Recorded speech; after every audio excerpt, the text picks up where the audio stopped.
Sobre o Ebrahim Raisi, né, pegando também o que vocês falaram, ele era uma figura de destaque, né, ele era uma figura importante, né, alguns comentaristas, inclusive iranianos, historiadores iranianos, né, como, por exemplo, aquele Abbas, tem o Ervan Abrahamian, que é um historiador iraniano, né, é um historiador mais famoso aqui no Ocidente, que escreveu um livro muito, muito bom, inclusive, sobre a história do Irã moderno, e outros comentadores também que falam ali, né, que dão uma lista de figuras ali que teriam uma certa influência, né, uma influência grande no establishment iraniano e que poderiam assumir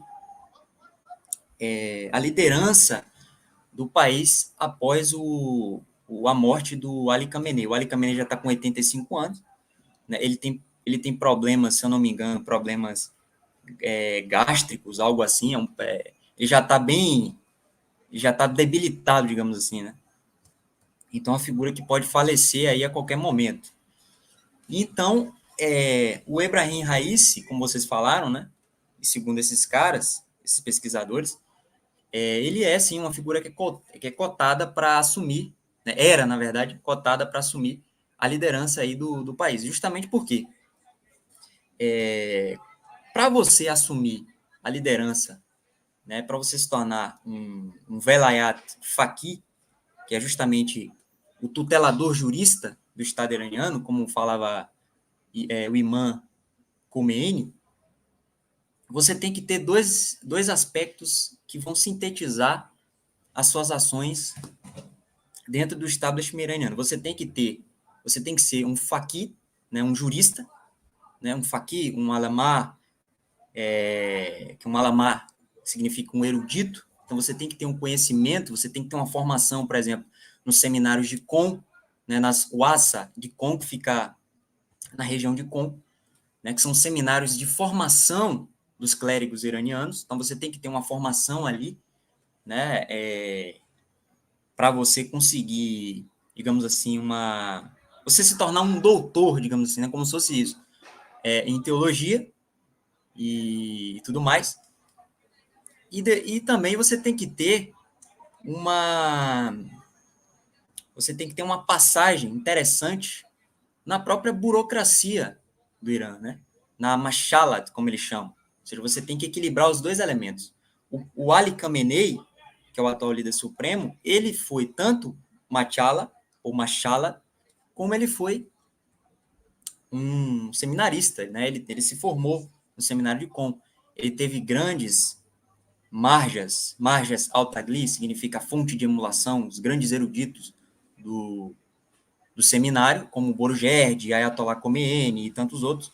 Então, ele teve essa formação religiosa e ele também passou pelo establishment iraniano, ou seja, ele foi presidente do Irã nos anos 80, na época lá, inclusive, da guerra do Irã-Iraque. Então, ele tem essa bagagem, digamos assim, esse equilíbrio para se tornar o líder supremo, né?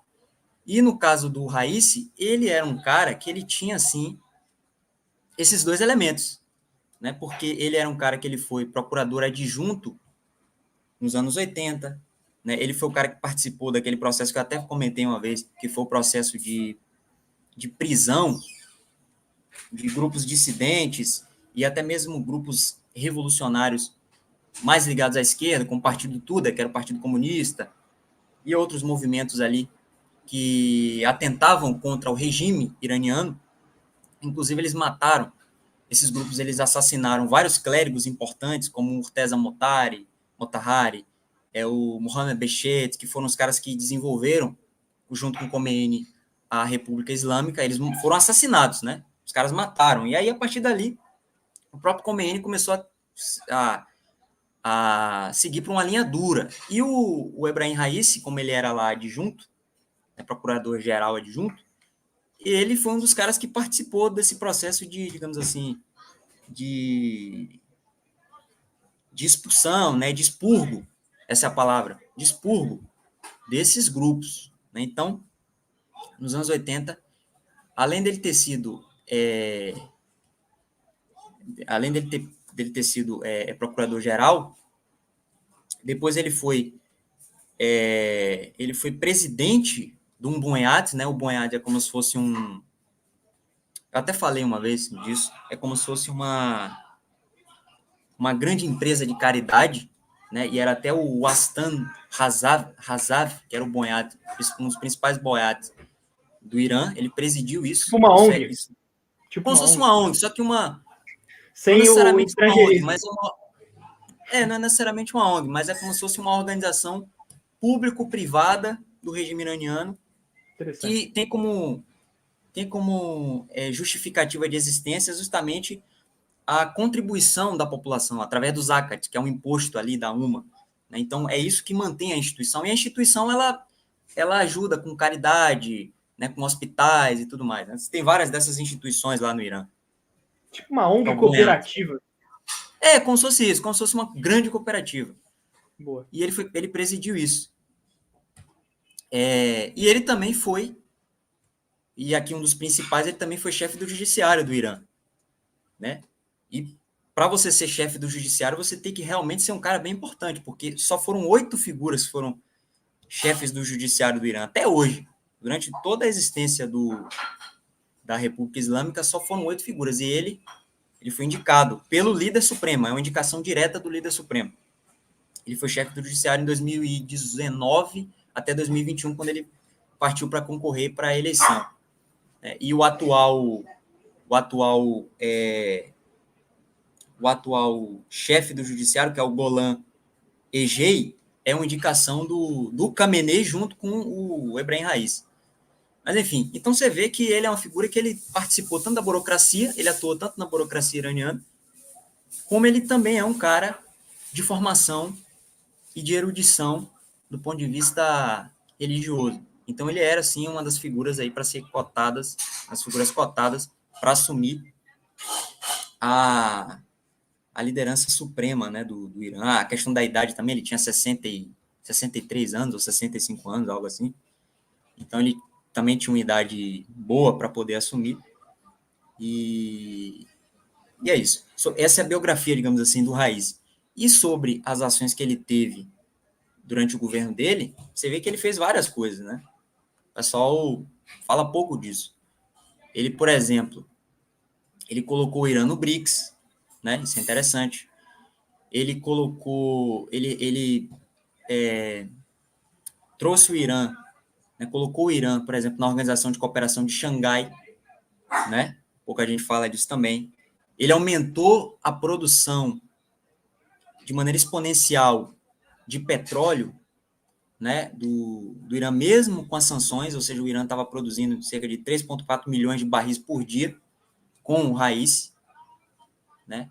Ele foi um dos caras, junto com o Mohamed Mokber, que é o vice dele, que agora está como interino, foi um dos caras que se articulou junto com o governo russo para poder disponibilizar os drones e os mísseis, né, que balísticos que os russos estão usando na guerra da Ucrânia, né, por exemplo, os Shahis, aqueles mísseis lá que os russos estão usando, né, na Ucrânia. Então, ele teve também o embate com Israel, né, a gente sabe, esse aí foi o mais comentado, né, o revigoramento e a aposta e o financiamento em grupos proxy, né, do Irã ali no Oriente Médio, e também, eu até vou falar isso no artigo que eu estou escrevendo sobre o Irã, e também a articulação do Irã em 2023 para essa operação que o Hamas fez contra Israel, né,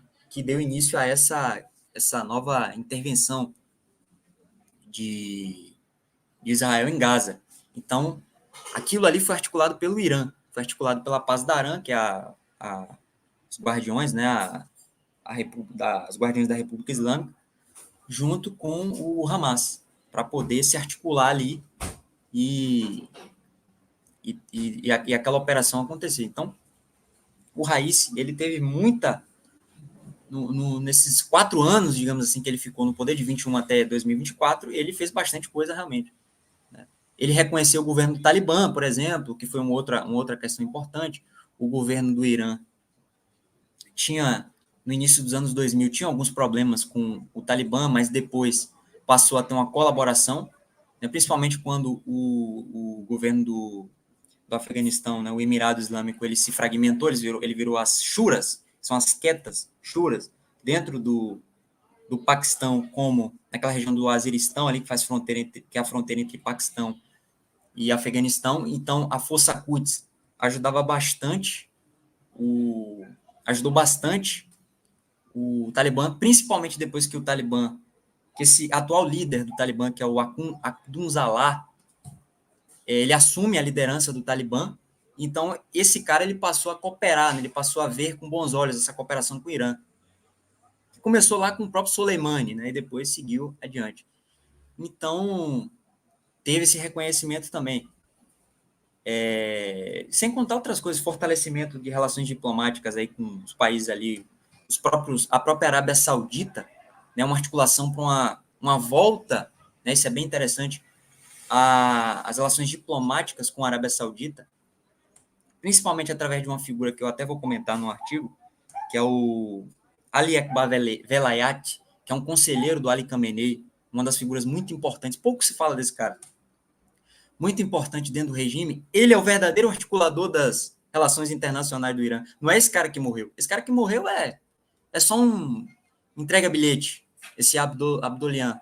Esse cara não... O verdadeiro nome mesmo é esse cara que eu estou falando, o Velayat, que é a grande figura, esse cara que está por trás dessas articulações aí do Irã, do ponto de vista das relações exteriores. Então, essa volta, digamos assim, da diplomacia, da abertura das embaixadas da Arábia Saudita no Irã e do Irã na Arábia Saudita, foi a articulação também do Raisi junto com esse cara. Isso é interessante. Tem a questão do BRICS também, né, que foi o próprio Raisi. Né? Então, por hora, o que se tem para falar do Raisi é isso. Muito bom, muito bom, muito bom. Porque daí é uma análise sobre a vida mesmo do presidente iraniano, né? Que ele fez de importante e que foi muita coisa. Então, sim. Eu esqueci de falar mais uma coisa. Eu já tinha até esquecido. Que é o plano conjunto global, que é justamente o plano que os europeus, junto com os Estados Unidos, criaram para tentar inviabilizar o enriquecimento de urânio do Irã. Né? E o Ebrahim Raisi, ele começa a se articular para sair um pouco disso, ainda que não se desfazer do tratado, mas se afastar um pouco e enriquecer urânio. Tanto que no governo do Raisi, os iranianos, isso é provado, os iranianos já conseguem enriquecer mais de 60% de urânio. Sem contar também a criação de investimento pesado na chamada água pesada, né? A água pesada, os reatores de água pesada que também são capazes de criar bombas, por exemplo, bomba de plutônio, e por aí vai. E também gera energia. Então, ele investiu pesado nisso e tentou se afastar, partindo do pressuposto do último governo dos Estados Unidos, que foi do Trump. O Trump pegou esse tratado aí e jogou no lixo. Aí o Raíssa pegou e falou, não, então tá bom, vou seguir na mesma linha dele, vou me afastar do tratado. Ainda que o próprio Biden e os europeus tenham tentado colocar o Irã de novo na coleira ali do tratado, mas o Raíssa, ele se afastou e o Irã continuou enriquecendo o urânio a níveis assim que a poucos passos e com base numa fátua aí do Ali Khamenei, eles já podem desenvolver o artefato de dissuasão.